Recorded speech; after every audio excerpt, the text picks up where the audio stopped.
제가 가슴 진료할 때 항상 처음에 물어보는 질문이 혹시 가슴에 지방 이식 하셨나요? 아니면은 필러 넣으셨나요? 아니면 다른 수술 하신 게 있나요? 하고 이제 항상 여쭤보고 질문을 드리는데 왜 그런 거 하니? 가슴에다가 필러를 넣는 게 대단히 위험하고 좋지 않을 뿐더러 그 다음에 지방 이식하는 것도 저는 별로 좋지 않다고 생각하기 때문에 그걸 먼저 항상 물어보고요. 자가지방 이식은 그래도 가슴에다 자가지방 이식한 것까지는 어느 정도 받아들일 수가 있는데, 왜냐하면 그거는 가끔 하는 경우가 있으니까. 근데 필러는 절대 저는 하면 안 된다고 생각하는 주의라서, 왜냐하면 가슴에 필러 맞으신 분들 합병증 생긴 걸 되게 많이 봤고, 실제로 제가 가슴에 필러 맞으신 분을 갖다가 다시 수술했는데 염증이 생기거나 문제가 생긴 경우가 너무 많아가지고, 일단은 가슴에 필러 맞으신 분은 제가 확대한다고 하면 경고를 드립니다. 필러를 맞으셨기 때문에 제가 필러를 완전히 제거하기도 쉽지도 않고, 만약에 필러가 일정 부분 남아서 그게 나중에 염증에 문제가 발생하거나 다시 또 구형구축에 문제가 발생할 수 있기 때문에 필러를 맞지 않고 처음 하시는 분보다는 결과가 좋지 않게 됩니다 라고 설명하고 수술을 합니다. 그래서 차라리 보형물 수술하고서 구형구축 된 게 낫지, 가슴에 필러 맞으신 분을 다시 할 때는 저는 되게 좀 난해하고 힘들어하는 편입니다. 왜냐하면 실제 결과가 좋지 않은 경우가 많기 때문에 그렇습니다. 근데 여기서 뭐가 문제냐면, 환자분들은 가슴을 수술했는데 구형구축이 되면 심각한 상태로 생각을 하시고 재수술 받으시는데, 필러 맞으신 걸 어떻게 생각하냐면 되게 쉽게 생각하시거든요. 그래서 아니 내가 뭐 가슴에 필러 하나 맞았는데 그게 뭐 대수인가, 그거 가지고 재수할 때 문제가 많이 생기나? 라고 의심을 하시기 때문에 그게 환자분이 갖고 있는 생각과 저의 생각이 많이 틀리게 됩니다. 양이 많아서 조직이 괴사되는 경우도 있고 필러 자체에 염증 물질이 있을 수가 있기 때문에, 그래서 그런 경우는 더 제가 수술할 때 난해한 힘들다 생각할 수가 있고요. 그 다음에 왜 그런 일이 자꾸 생기냐면, 그 가슴에 필러를 넣을 때 그 필러가 정확하게 어디 위치하는 게 좋으냐면, 유선 조직하고 그 다음에 대흉근이 있으면 대흉근 조직과 유선 조직에 얇은 막이 있습니다. 유선 조직과 대흉근 사이에다가 집어넣으면 그나마 문제가 없는데, 그걸 갖다가 주입할 때 정확하게 그 막을 생각하지 못하고 막 주입하다 보면은 유선 조직 내에 필러가 들어갑니다. 그러면 유선 조직은 유관을 통해서 피부하고 연결되기 때문에 유선 조직에 항상 정상 세균총이 있고, 그 세균이 항상 있기 때문에 그 세균과 필러가 섞이게 돼서 나중에 그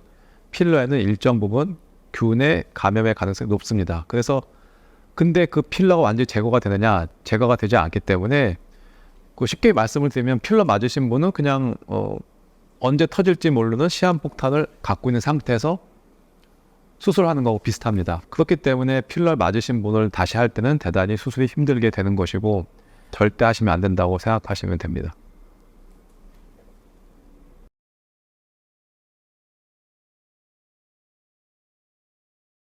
녹는 필러건 안 녹는 필러건 넣는 부위가 중요한데, 가슴의 유선 조직은 피부하고 연결되어 있기 때문에 유선 조직에는 정상 세균총이라는 게 존재합니다. 그러니까 우리 몸에 생길 수 있는 정상 세균이 유선 조직에 살고 있다는 뜻이 됩니다. 근데 세균이 살고 있는 곳에 필러를 집어넣게 되면은 이물질과 정상 세균총이 만나서 바이오 필름을 형성하고 그게 구축의 원인이 되는 피막 조직도 형성을 시키고 염증의 인자도 작용하기 때문에, 그래서 가슴에는 필러를 넣으면 안 되는 겁니다.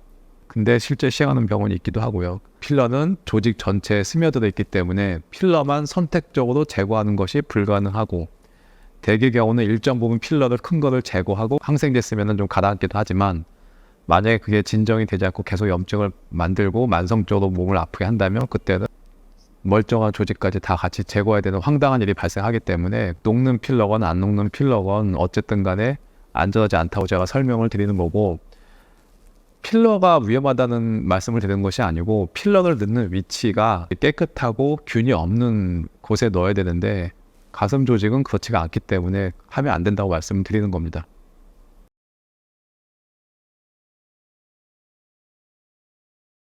그 가슴 보형물이 터질 확률은 미미하지만 필러가 문제 생길 확률은 대단히 높기 때문에 정반대입니다. 그래서 필러의 리스크는 훨씬 더 크다고 볼 수가 있는 거고, 필러가 보형물 터진 게 무서워서 필러를 넣는다고 하면 제가 볼 땐 그거는 말이 안 되는 상황입니다. 예.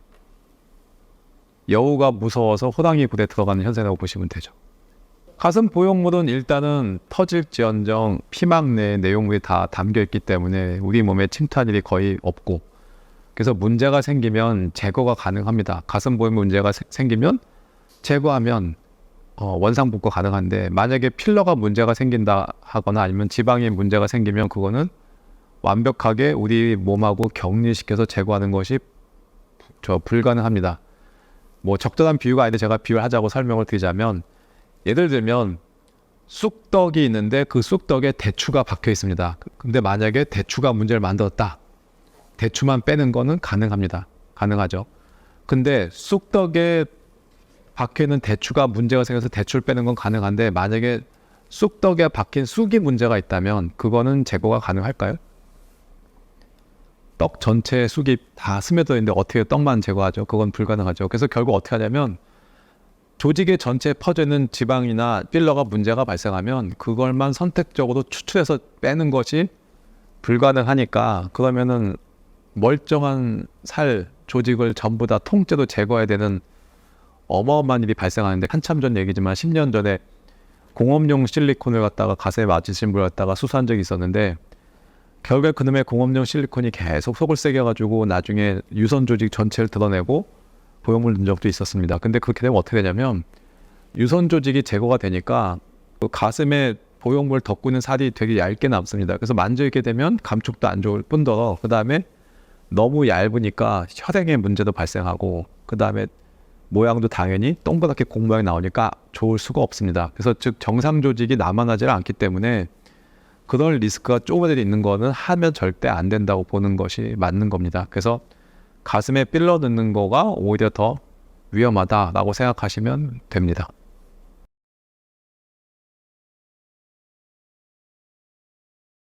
가슴 보형물을 추천한 이유는, 보형물 수술하는 게 더 위험하다고 생각하신 분이 흔하고 지방이식이 안전하다고 생각하신 분이 많은데, 사실은 그 반대입니다. 왜냐하면 지방이식을 진입장벽이 낮은 수술은 맞는데, 지방이식한 게 잘못이 되면 그러면 그걸 바로 잡는 게 너무 쉽지가 않고, 그래서 만약에 지방이식을 했다가 염증이 난다, 만성염증으로 진행한다, 그러면 나중에 가슴 전체 조직을 제거해야지 염증이 제거된 경우가 있을 수 있기 때문에 대단히 위험한 게 될 수 있고, 보형물로 생긴 합병증은 그래도 심각한 것도 생길 수 있긴 하지만, 가슴 보형물 넣고 생긴 합병증은 일단 되돌리는 게 원상복구가 가능하기 때문에 오히려 가슴 보형물 넣은 게 더 안전하다고 생각할 수가 있습니다. 그래서 차라리 저는 가슴 확대하신다고 하면 보형물 하는 거 추천을 드리고, 지방이식은 제한적으로 사용하는 것은 가능합니다. 언제 사용하냐면 볼륨이 좀 부족한 곳을 조금만 충족할 목적으로, 아니면 리플링이 있을 때 지방이식을 해서 메꿔주는 목적으로 사용하는 거는 괜찮습니다.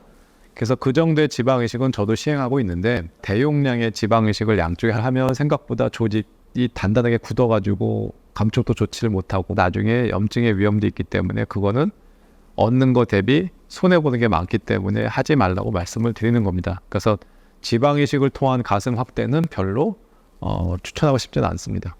그래서 지방이식을 가슴에 할 때는 보조요법으로 사용하는 것이 맞고, 필러는 아예 손을 대지 않는 게 제일 좋다고 생각을 하는 겁니다.